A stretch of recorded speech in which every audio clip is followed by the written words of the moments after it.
Mr. Bobulinski, I heard your opening statement. It's submitted to the record, part of our proceedings. I have a quick question. Simple. Is it your testimony today that you personally witnessed President Joe Biden commit a crime? I believe the fact that he was sitting with me while I was putting together a business deal. Did you witness the president commit a crime? Is it your testimony today? Yes. And what crime have you witnessed? How much time do I have to go through it? It is simple. You name the crime. Did you watch him steal something? Corruption statutes, RICO and conspiracy. What is it? What is the crime, sir? Specifically. You asked me to answer the question. I answered the question. No. RICO, you're obviously not familiar with. Corruption statutes. Excuse me, sir. RICO is not a crime. It is a category.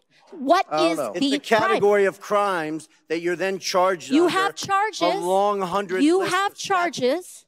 Sir, please want me to name the exact statute under RICO? Yes. Well, it's funny. In this committee room, everyone's not here. There's over 18 All right, sir, I reclaim my lawyers time. that went to law school. I reclaim my time. You guys okay, to thank define you, the sir. I statute reclaim my under time. RICO. Clearly, what we are seeing here today is a continuation of the 15-month saga of the Republican majority lost in the desert.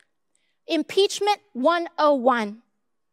The majority party, or whomever is raising impeachment, must accuse the president of a high crime, a specific high crime or misdemeanor. I would like to submit to the record HRES 918, the House resolution to open this impeachment inquiry.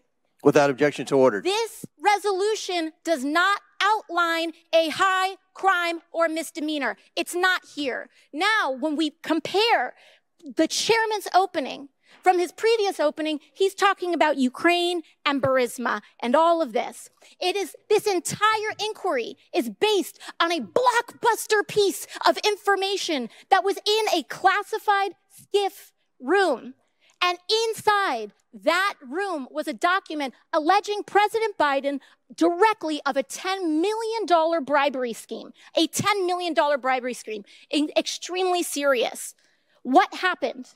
What happened a month ago, Mr. Chairman?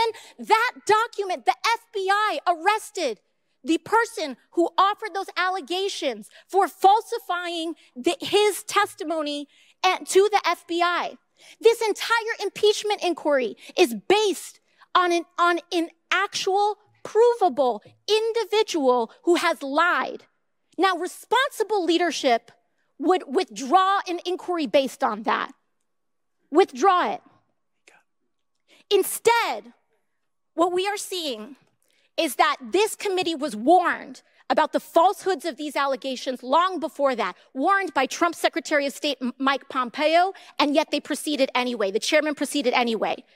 This committee was warned by Rudy Giuliani associate right here, Lev Parnas, after that document about the falsehoods of this.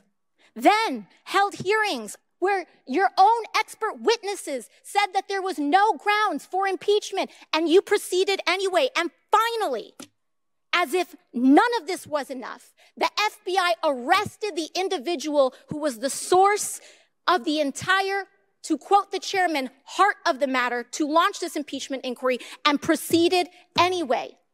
At this point, the story is not the fact that the basis of this impeachment inquiry is wrong. The story is why it's proceeding anyway. Why is this committee proceeding based on false charges? And by the way, no charges. I have yet to hear in the chairman's opening the allegation that they are specifically charging the president of the United States with. I'm hearing about Biden family. I'm hearing about this and that. I am not hearing the specific allegation by this committee. What is it? It's not here. And that is the problem. The story is when this committee knew that they were working with falsified evidence. That's the story. And with that, I yield back.